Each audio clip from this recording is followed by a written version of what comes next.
I'm Christine Watson from SRUC, based at Aberdeen in the northeast of Scotland, where I'm Professor of Agricultural Systems. I'm here today to talk to you about crop residues that we have been working on in the MiBicycle project. Residues are really important sources of both carbon and nutrient on the farm. They're very valuable tools for measuring soil health. Adding any kind of organic matter to soil, whether it's actually produced on the farm or it comes externally from outside, it can provide a range of services to soil. So it can improve water holding capacity, it adds carbon, it improves soil structure, but it also provides a source of food and also a habitat for microorganisms, but also for the macrofauna that live within soil, so things like earthworms. The types of residue available on farm are obviously going to depend on the farm type. So in livestock-based systems or mixed farming systems, there are usually abundant amounts of manures and slurries, and these can be used on their own or combined with other residues. In arable systems, there are generally fewer types of residue available, but the parts of the crop that are not sold for consumption, so things like straw and stubble, but also the below ground residues, can also be really useful. Planning to use residues on farms really requires two things.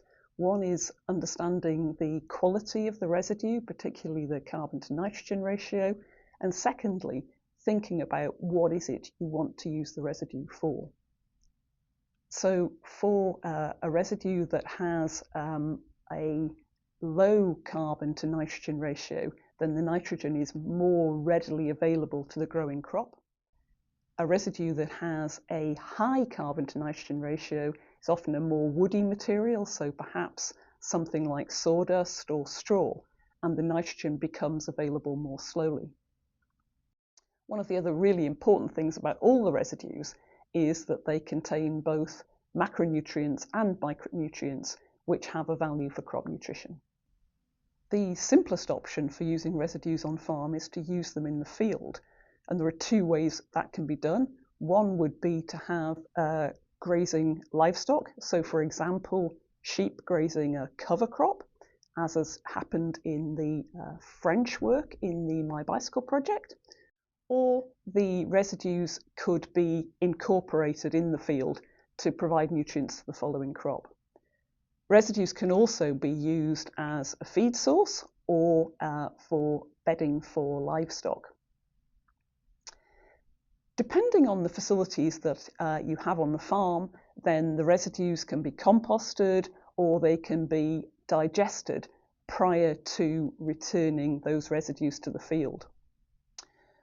One of the benefits of not using the residue directly in the field is it means that you can move the residues around the farm and use them in a different area to improve the soil fertility or the soil structure in that area. The choice of residue depends on what it is you want to deliver. So, for example, if you wanted to improve soil structure, you might want to use a compost. Whereas if the prime reason for using that residue is to deliver nitrogen to the following crop, then you might want to use a slurry or perhaps a biodigestate. Utilising residues on farm also carries with it some risks of losses of nutrients, and clearly management needs to follow local guidance in terms of codes and regulations. Storing materials uncovered in the field can lead to losses by leaching of both nitrogen and other nutrients like potassium. There are also risks of loss of nitrogen in gaseous forms, both during storage, during processing, but also when the material is applied. Land spreading of any kind of manures can also carry with it a risk depending on the weather conditions, depending on the slope, and also depending on the condition, the surface of the field. And we have to be particularly careful there about phosphorus loss to watercourses. There are some barriers to overcome in changing the way in which residues are used on a farm or introducing new management or new residues. Those include things like lack of infrastructure for storing or transporting bulky materials. It might also be labour or having that labour available at the right time of year. There are also biological risks.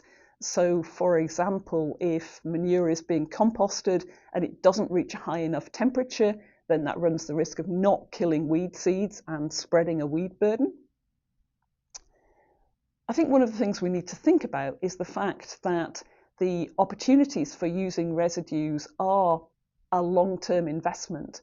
So careful management of residues will lead to improved soil health and improved soil fertility, and potentially reduce the need for external inputs. The nice thing about that is that the price of inputs is often subject to fluctuations in the market. So if you can avoid using them, that can help from an economic perspective. When considering using residues on the farm, it's also important to think about what the trade-offs are between, for example, the short-term financial gain of selling something like straw versus the long-term benefit to the structure and health of soils.